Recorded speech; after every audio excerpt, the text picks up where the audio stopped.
And we're okay with this? We're just okay with this. I think I'm gonna throw up. No wonder she's dead. Hello, book besties. It's your girl, Emma Sue, a book lover that's always on a binge. We are due for another week-long reading vlog, and I figured why not challenge myself for this video by sticking to only one genre, and that genre is one that I'm very unfamiliar with. It is the thriller genre. Now, have I ever really read a true thriller fictional book? Can't say I have, but I have a couple here. They're all from the same author because, well, she's really the only one I've really seen and heard about. This author is in fact Freida McFadden. We have a couple books from her. Hopefully this will also bring me to enjoy thrillers. Even though I haven't read any thriller books, I do watch quite a lot of like crime thriller shows or podcasts, true crimes and all that. I enjoy them. I've just never tried in books for some reason. It's gonna be a long week of thrillers. We'll see how far we get through. I think because I have been watching Criminal Minds, we're gonna start with the Inmate. Prison is what I'm guessing. And the first sentence, in fact, in the back says, the guiltiest people aren't always the one behind bars, which are all very much facts. We're off to a great start, guys. We've got a nurse practitioner working at a maximum security prison. And she just told us, and this is not a spoiler, it says in the back actually, which I didn't even read, is that her ex from high school is in fact serving life without parole in this prison. And she's the one who put him in there. So, I feel like I can kind of see where this is gonna head, but who knows? I feel like I could be duped out, you know? It's too easy, man. So I ended up taking a shower. What started out as me taking off my contact lens because it was drying the hell out of my eye, to washing my face, to then just taking a full-on shower. So here we are. We seem to have a single mom situation here as well with our female main character, Brooke. We also seem to have a boy next door with Tim is his name, and they seem to have quite a past. They were childhood friends apparently, and shit went down in high school. We'll see how this goes. I have a snack with me, my usual true fruit white and milk chocolate covered strawberries, and my water right here. So decidedly, it's only been about 30 minutes since I last updated you guys, but I'm on chapter 13 now, page 78. I read quite a bit in those 30 minutes, but I take sleeping pills and it is like hitting me hard today, probably because I did take it a bit early and I can't focus anymore. Like my eyes are shutting down, so I'm gonna call it a night. So far with this story, I am very suspicious of the boy next door, aka our childhood friend Tim, but I'm also suspicious of our ex Shane, but more towards Tim. But then it could all be an act from Shane, but Tim could also be acting. Or I'm just reading into it too much. I don't know. But so far, the only person I really like that they've introduced is Margie, our babysitter for Josh, our 10-year-old kid. She's literally cooking meals every night for them. Love that. I hope nothing bad happens to her. Hi guys, I just got home from work not too long ago, and I'm very sick. I thought it was just allergies with the cats because I have clients that have cats in their homes, and I forget that I'm allergic to them because I don't have a pet and I'm not really around pets as much. And I just started watering. My eyes literally started going red and watering, and I started sniffling. So my coworker and I had to leave. I went home and it's still not getting better. I even took like antihistamines and all that, and it's not working. It is what it is. In regards to the book though, I'm a little more than halfway through it now. It's okay. I don't really know if I like the structure style of the writing. There's just some moments when the female main character is having her thoughts being spoken and all that, and it just like irks me a bit. I also have a feeling I know where the story is gonna go and who is the real killer, per se. If I turn out to be right, I'm gonna be very impressed with myself, but also kind of disappointed, because then I would feel like it was a bit obvious. Who knows? It's a Freida McFadden book. I don't know how she swings yet. We only have about 100 or so pages left, so I'm gonna update you guys in a bit. If I'm not dying already. Right, so we finished the book. I'm gonna give it 3 stars. The female character just genuinely irritated me with how clueless she was the whole time. I was guessing who it was right before the halfway mark. When it was revealed, it was kind of like, because I already guessed it. But also, how they went about to revealing it was like, and the scream moment that we have at the end kind of just felt like it was thrown in there just to throw off the readers more, but it felt so last minute, like it was an afterthought almost. The plot felt weak to me. There were many filler moments that were really not needed for the story to progress, and even then it just felt scattered and broken up a lot. Not a bad book. I give it an average rating, 3 stars still good, guys. So the next thriller book that I've chosen is The Boyfriend. I kind of understand how Freida McFadden chooses her titles now. It makes it so obvious, but I think the point of her books is how we get there. I don't know if I'm making any sense here, but I feel like we know who the perpetrator is in every book already, just from the title, just from the synopsis in the back, but it's how we get there. Like the journey of getting there is the thrill of it. I had just started this, so I'm on chapter 2 now, but just from the start of it, girl, if I were the main protagonist and I went on a blind date with a man I met online, right, from an app, and he does not look how he looks in his pictures, I'm out of there. Because what do you mean you're entertaining him for like 5 more minutes or 20 more minutes just to get to know him when he clearly does not look like his pictures? Literally catfished you. I would be out of there in a heartbeat. 20 pages in and I'm already quite disturbed with this male character's POV. His name is Tom and he's very fascinated by jugular veins, one of the biggest veins in your body system that consists of a lot of blood. And he has this fascination on wanting to cut them from another human being. So, disturbing, 100%. This girl really needs to call the police on this guy. Because what do you mean? The guy that catfished you is still bothering you and you still haven't filed a harassment complaint, a sexual assault complaint. Instead of doing exactly that, she says, in any case, I don't have time to call the police right now. Girl, are you not scared for your safety? I'm getting a rise out of this, that's for sure. Sydney's decisions are killing me. I'm dying. Just reading from her POV. Creepy Kevin guy shows up at your friend's funeral and you don't talk to your friend who is a policeman about it? Girl, this slug guy seems very chill about covering up a murder. A little odd that you're so calm over a murder here, buddy. Whereas the person that did do the killing is panicking all over the place. I love that the FMC finds out he's lying about his last name and the place that he works out. And she's just like, interesting. I'm sure I misheard him. Girl, please. You need to get your act together. I'm sorry, but he literally gave you a burner phone number. Put 2 and 2 together and run. What? I did not expect for that turn. Oh my god. Oh my god. Why is it always the sweet and innocent ones? What a turn of events, guys. Oh my god.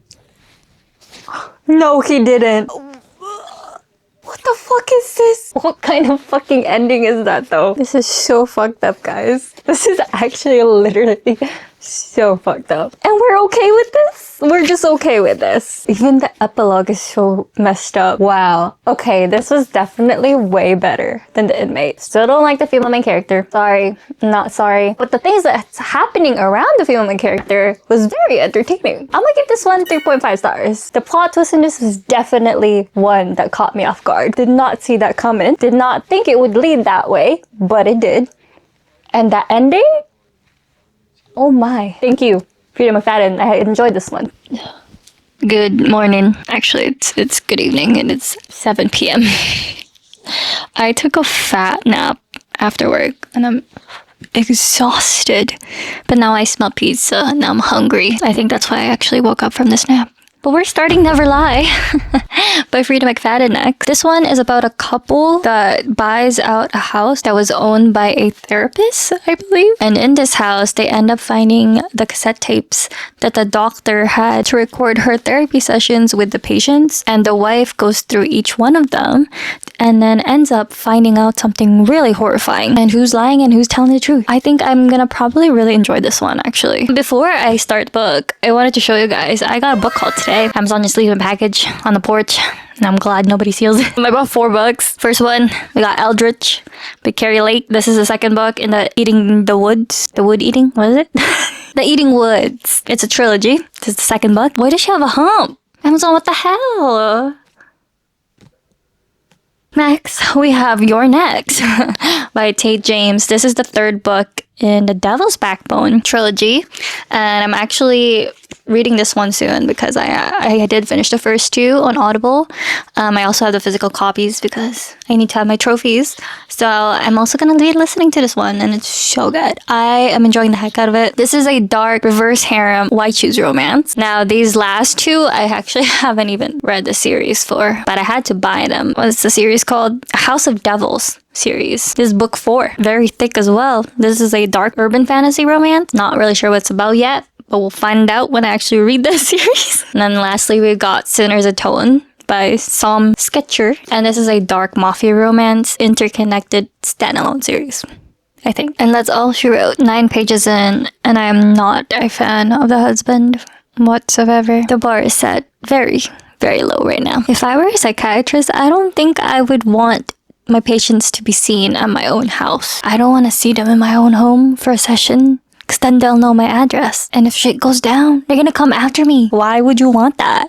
In a very isolated area too. No wonder she's dead. I forgot that I had my contact in my eye this whole time. I didn't take it off after work and I took a nap. I feel like you're not supposed to do that. I'm gonna go take it off. But the psychiatrist, Adrian, just said that she records every session that she has with her patients and that she asked them if she can record it. But then she says, even if they tell me no, I still record them.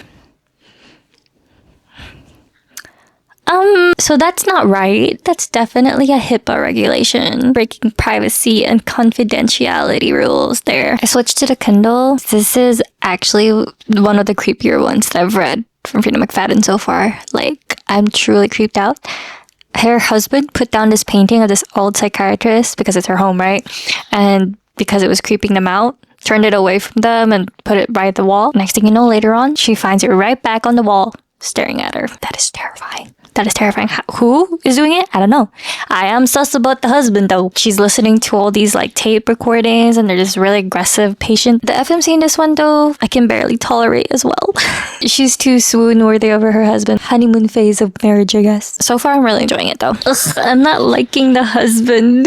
I really am not liking the husband. I feel like he's playing with her so much, like mind games with her. But then again, what if our female main character is actually an unreliable narrator? Because then that would be really wild. Our psychiatrist, Adrian, is quite the pushover. Her patient's literally blackmailing her over something that's literally very menial. And maybe it'll be a bit of a scandal on the newspaper, but it's really not that bad for you to be pushed over so many times. Like, this patient is literally blackmailing you into prescribing a drug that you're not supposed to. The patient wants oxycodone 30 tablets. What the fuck? Don't do it. Also, I don't know why she hasn't moved yet, because this patient's literally stalking her on a day-to-day basis and texting her about it. Please go to the police. Whoa. Guys, I did not see that coming. What the What? I got hella goosebumps from that. We have 18% left in this book. Holy fuck. Ooh, okay. Ooh, I like this. I really do. Oh my god. I'm just flabbergasted. I have no words. Holy fuck. Oh my god. To be able to detect lies through very minuscule facial changes is insane to me. It reminds me of a show called Lie to Me, which I absolutely love. It's like a thriller show, kind of like Criminal Minds. The main character, Lightman, he's a private company called the Lightman Group, where he is the lead researcher in deception. And they study facial expression, the tone of their voice, body language to determine if a person is lying.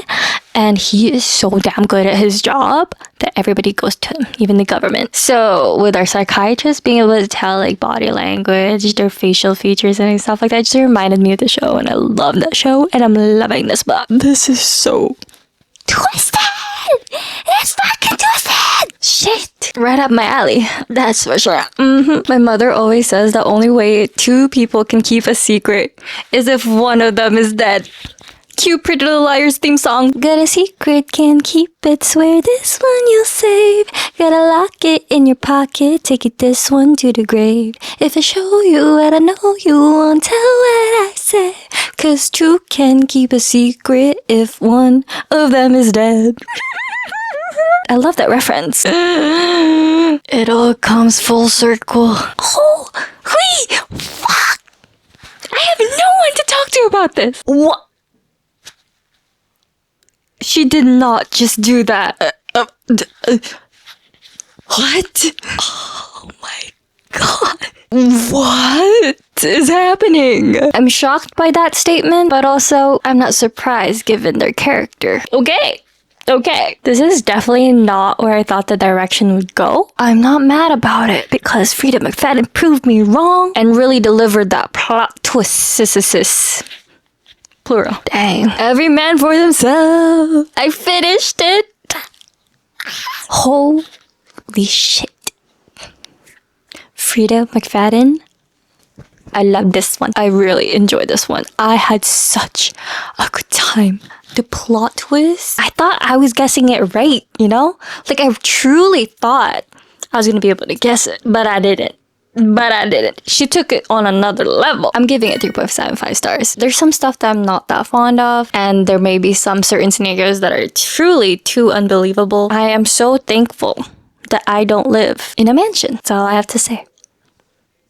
Good night. We are now reading The Tenant, which is the 4th book that I'll be reading from hers. And so far, I've been really enjoying this journey of reading thriller books by Freida McFadden. By the sound of it, it's kind of like The Boyfriend, The Inmate, where it tells us more about that character, the tenant.